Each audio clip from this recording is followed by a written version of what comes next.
cold calling worked all the time. Now, depending on your market, it might not work at all. I was one of the pioneers that really brought cold calling to the forefront. If you do close a deal your first month, hell yeah, hallelujah, and it's totally fucking possible. But do not gauge all of your success off of that.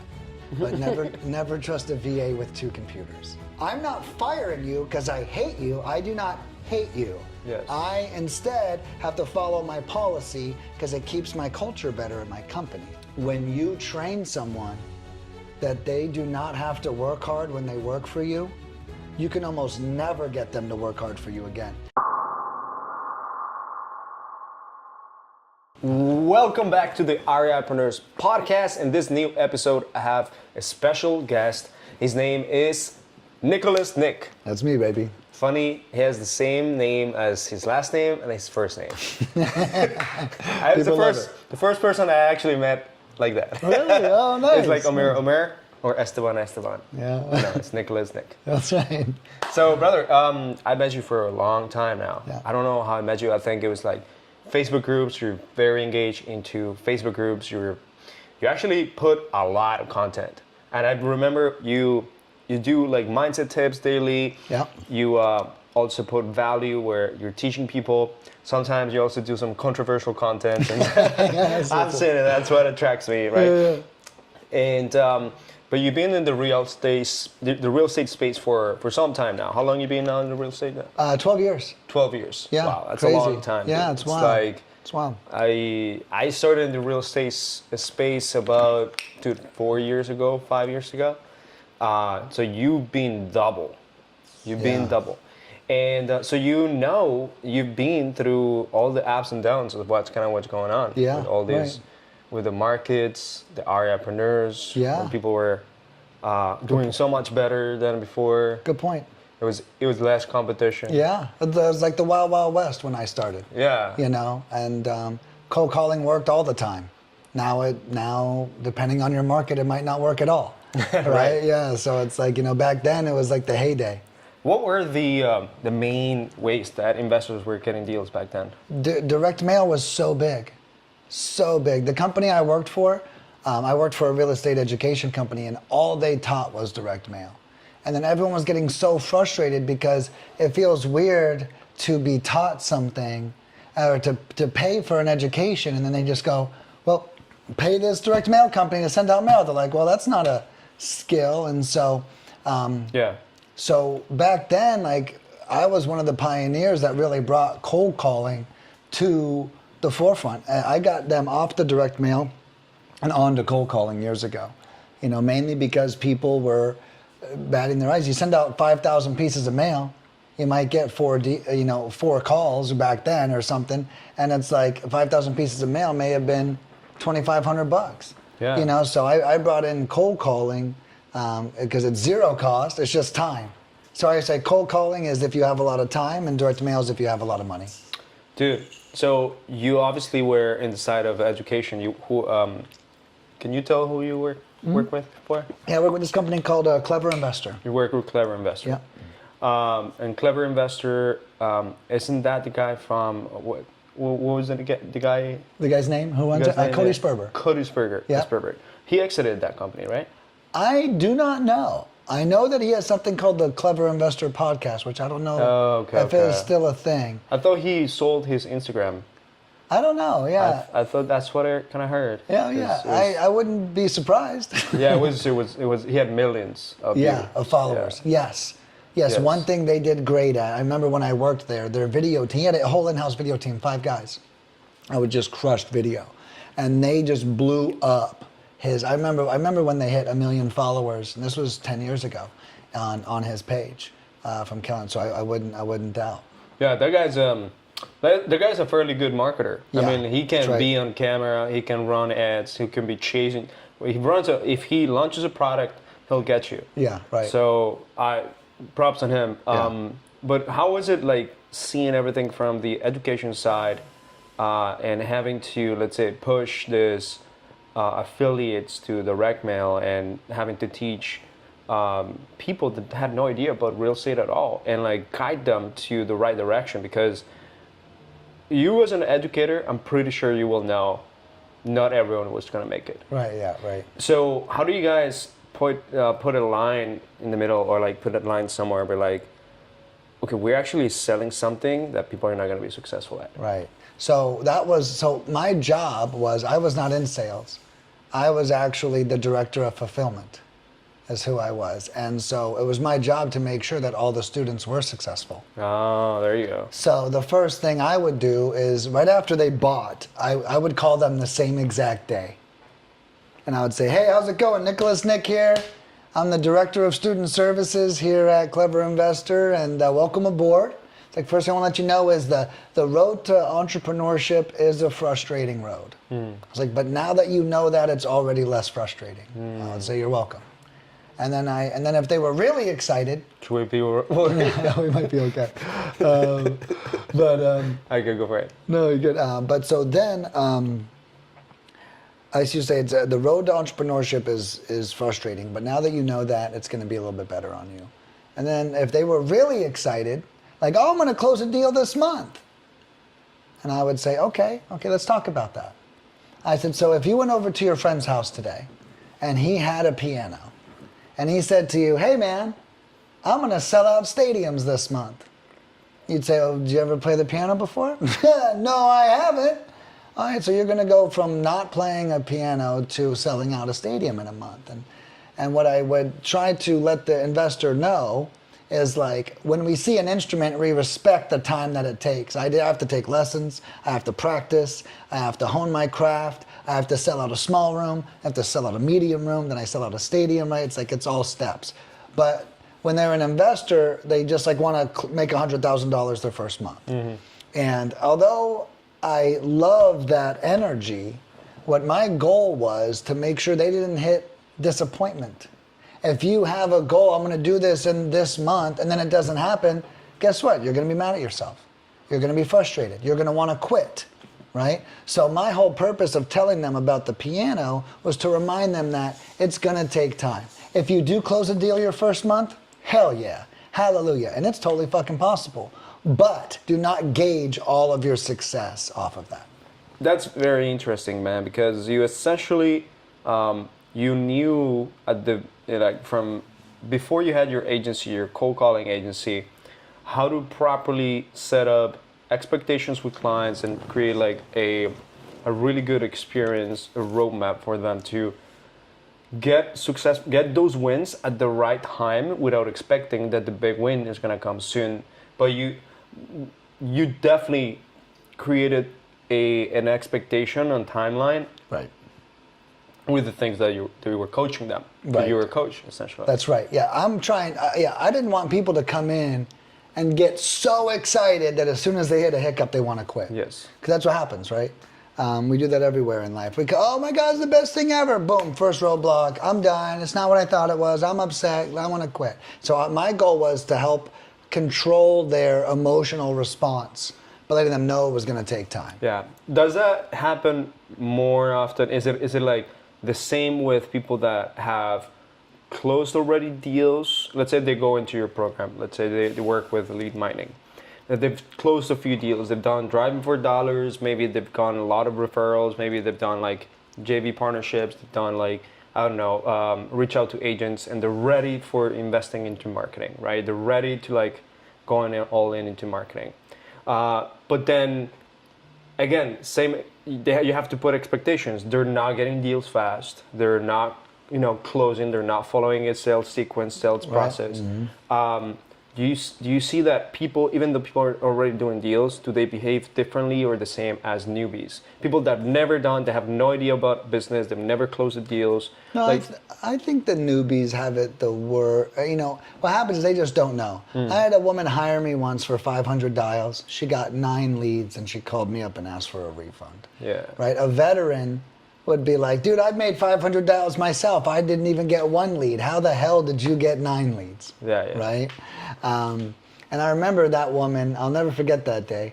I said, why do you want a refund? She goes, everyone wants to sell in 3 to 6 months.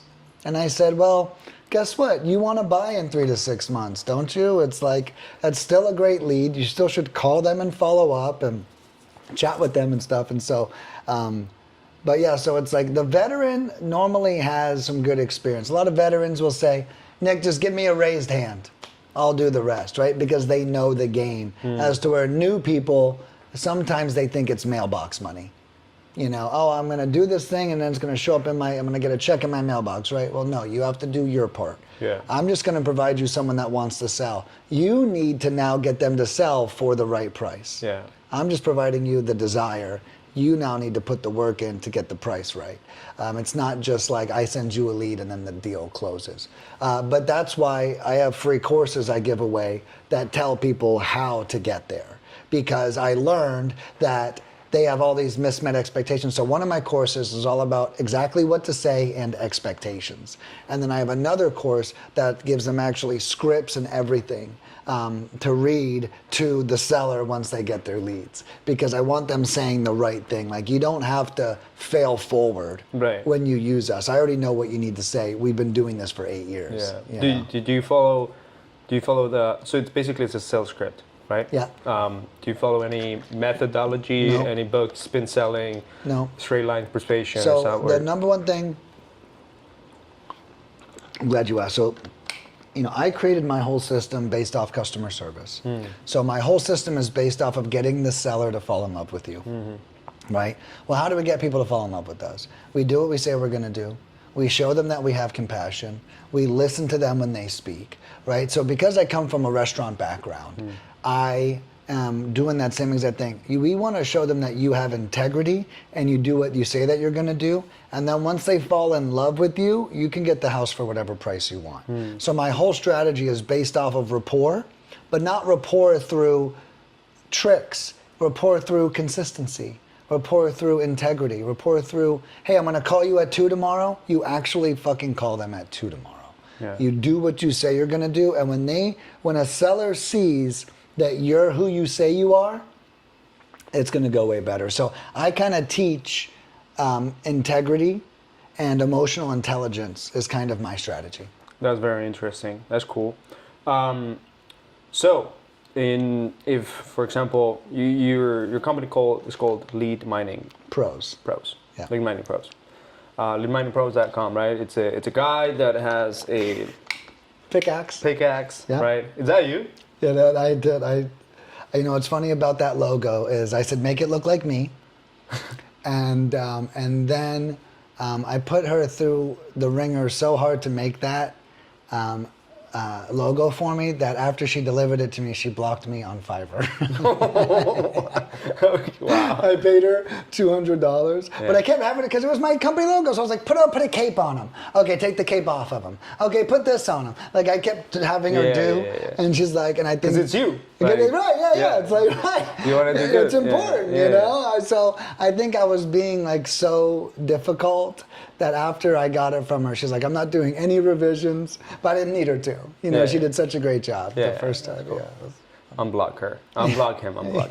All right. So, what's your ideal client profile? What would be an ideal person that hires Lead Mining Pros, and why? So the main thing is someone's probably cold calling themselves, and they're out of time, and they have maybe a good paying job, and or maybe they've closed a deal and they've got some money saved up and they want to outsource it. So that's number one.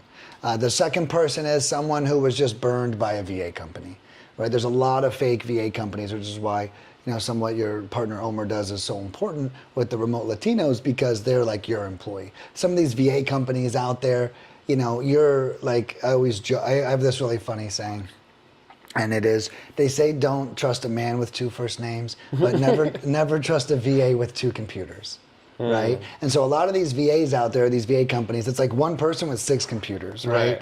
And they're not really focused on what you want them to do. So then those people will find me too. Yeah. Like they just got burned or they just spent a lot of money on a VA. Yeah. So those are the 2 that generally come to me. Or it's a seasoned vet who's ready to try out either American callers or going for foreign callers at volume. Or they're done with launch control and all the custom scripts and all the crazy stuff that some of these companies make them do. So yeah, it's the new guys or it's the veteran. The The veteran really appreciates what we do because he might be making a lot of profit, and he goes, I'd much rather just pay Nick than have my own team and manage them. And I had a guy say to me once, he goes, Nick, you know why I like what you do? Because if I had cold callers, I would now own a lead gen company and a real estate investing company. He's like, I don't want a lead generation company. I just want to close deals. And I really loved it when he said that to me. Because the truth is, if you want to be great at anything, you have to treat everything like it's its own business. Yeah. You'd be like, oh, here's a cold caller. Well, is he any good? I don't know. I gave him a script and he works 40 hours a week. It's like, well, no, I mean, that's not really working. It's like you need to work with him and train him and develop him and work with them and then duplicate him and then hire his partner and then keep going. And so with us, you don't have to worry about any of that. Yeah. No, yeah, it makes sense, man.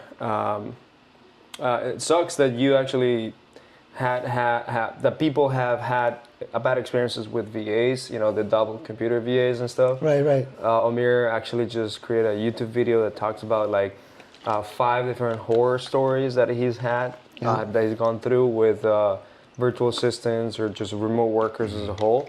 And one of them is double work, actually, just double dipping essentially. Yeah. Right. Who could blame them? I'm not even. I don't even necessarily fault them. Yeah. If I was... They're trying to be slick, smart. That's right. I'd have 5 fucking computers. And you know what? And I'd probably do a pretty fucking good job working for 3 of them. But it's we have to be honest, that's what I would do if that was my culture. So it's I'm not even mad at those people, but we have to be better managers.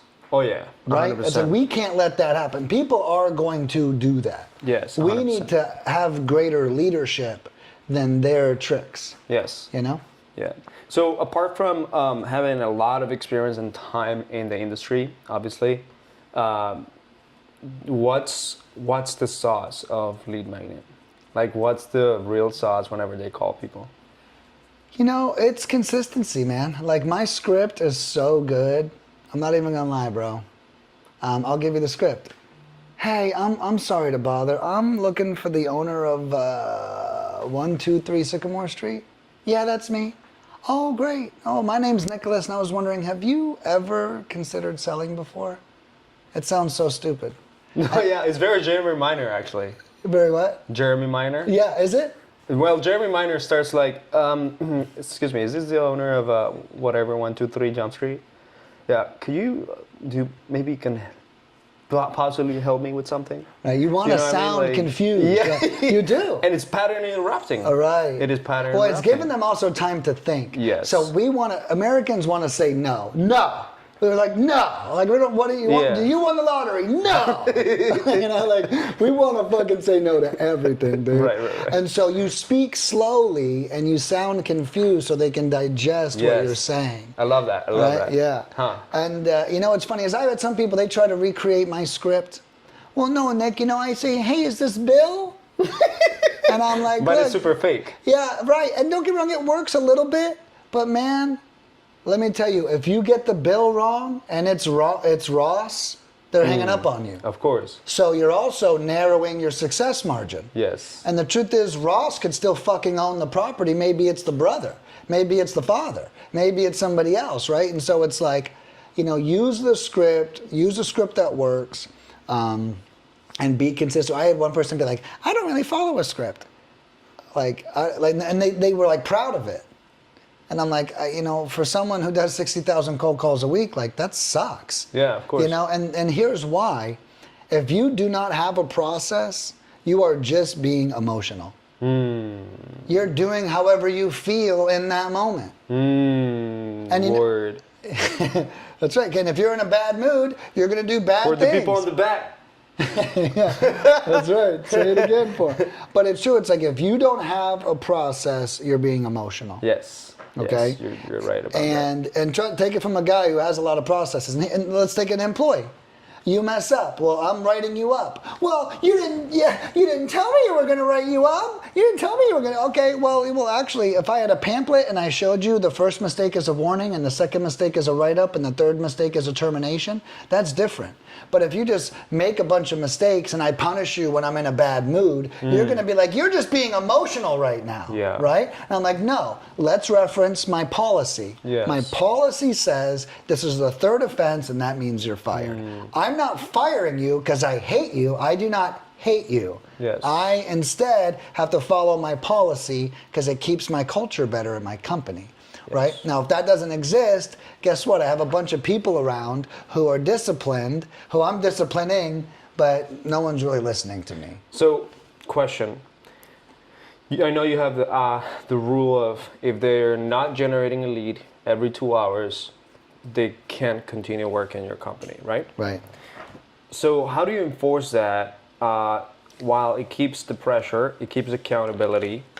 Obviously, you have a process that should be working. So how do you enforce that to someone that is not meeting those expectations? And then maybe like, how do you make sure that they actually get to the point where they can meet those expectations? So what I do is I have my best cold caller.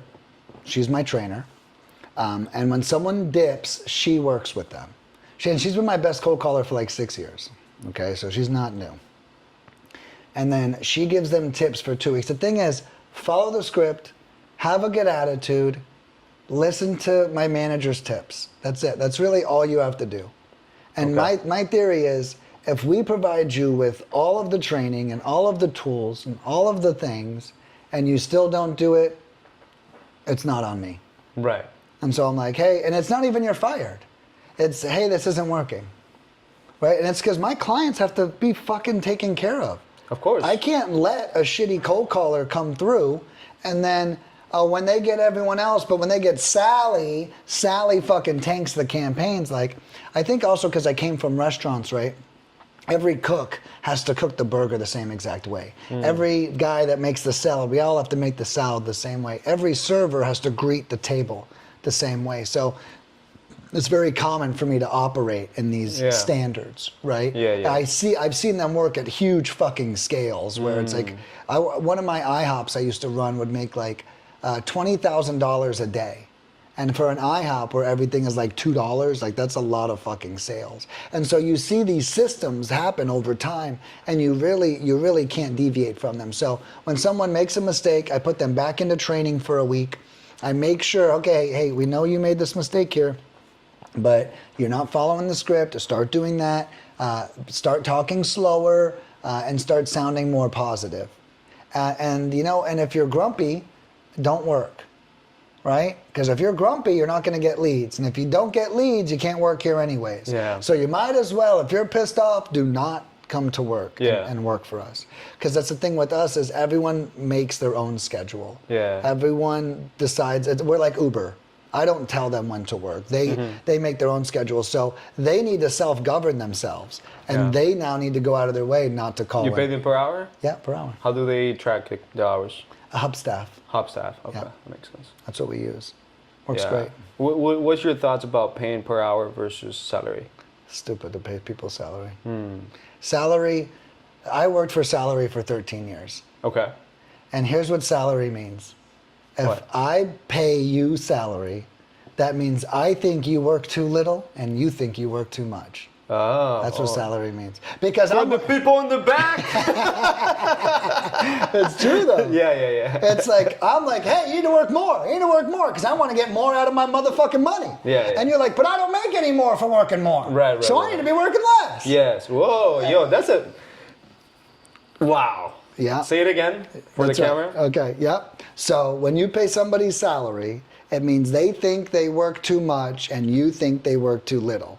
That person, they're trying to work less and less and less and less because they're making a flat rate. And you're trying to get them to work more and more and more and more because they're making a flat rate. Instead, let's be fair, come up with an hourly rate you both agree upon and manage their fucking performance. Yeah. That's what I do. And you know what? When their performance goes through the roof, give them a fucking raise. You hear that, Amir? I think we got to do that. No, honestly, because like we are getting a lot of people that we're essentially diluting their work now because we're hiring too much, but we're not really able to measure the amount of work that each person does have and provide. Well, and then here's the other thing that happens. Okay, I'll take it to the next level. Yeah. When you train someone that they do not have to work hard when they work for you, you can almost never get them to work hard for you again. If I become your boss and for 3 months I'm like, you don't have to do anything, Esteban. You don't gotta do shit. And I'm gonna pay you. In 3 months, when I get fired and my new manager and your new boss shows up, all right, Esteban, let's go. We gotta fucking get to work. You'd be like, whoa, the last manager, he didn't care if I didn't work. Right. And then you end up quitting or you end up getting fired. So one thing I've learned about employees is once you make them lazy, it is really hard to make them active again under the same leadership. So the other thing that I do is I make sure I keep them busy.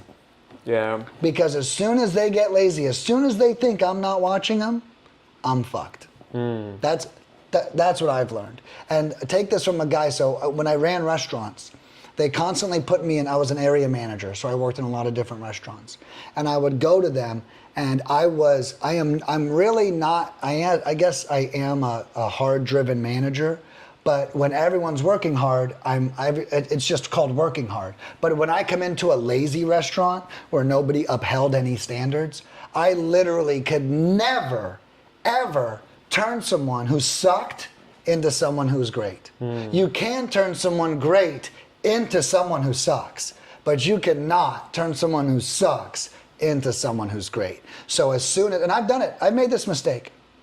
Sometimes you're better off firing everyone and starting over because you fucked up as a manager. Hey, you know what? I fucked up. I've been too lenient and I cannot get these people to work hard again, so I need to replace them one by one. I've done that probably 3 times in my career.